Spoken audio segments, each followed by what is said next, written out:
As I say, the information that we've got is at least 3 fatalities at the moment. We're told that the accident and emergency, the main trauma centre in the area in Ashford, has been put on standby to receive a significant number of casualties. Sources confirmed to us that there were 47 people who were on this small boat when it capsized, and we believe that most, if not all of them, ended up in the water. But clearly local fishing boats, French fishing boats, we're told, were first on scene. They were nearby and were able to pull some of those on board. But of course, by the time it gets to Border Force vessels, lifeboats, and the Royal Navy responding, then quite a period of time can elapse. And obviously, people have been in the water for some time before significant numbers of them were able to be rescued, and that is never good. So still very much an ongoing air and sea search and rescue operation at the moment. And to compound it, Tom, we're also getting reports of more migrant boats that are being spotted in the English Channel. Now, all of those require UK maritime assets, so Border Force and lifeboats, to respond to those sightings as well.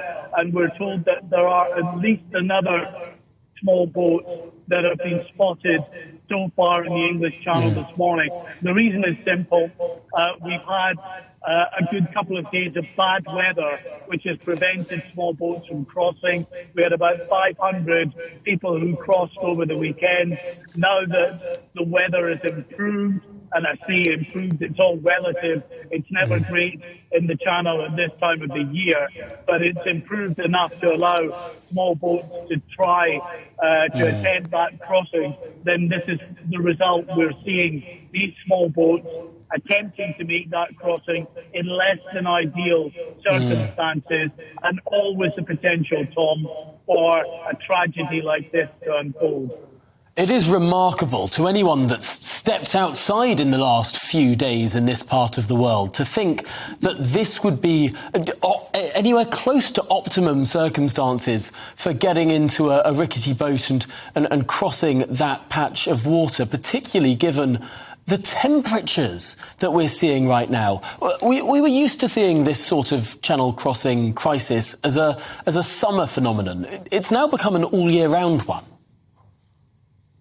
Yeah, it has. And of course, you'll remember it was 13 months ago that we had a terrible tragedy in the English Channel when a small boat deflated and all those on board were thrown into the water, and 27 of those people died. They believe the casualty toll actually may have been higher, but they didn't necessarily recover everybody that was thrown into the water.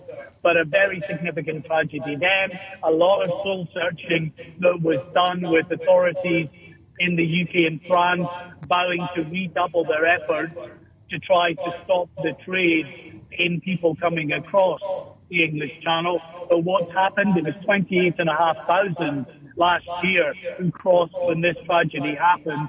This year, it's now up to just under 45,000 who crossed the English Channel.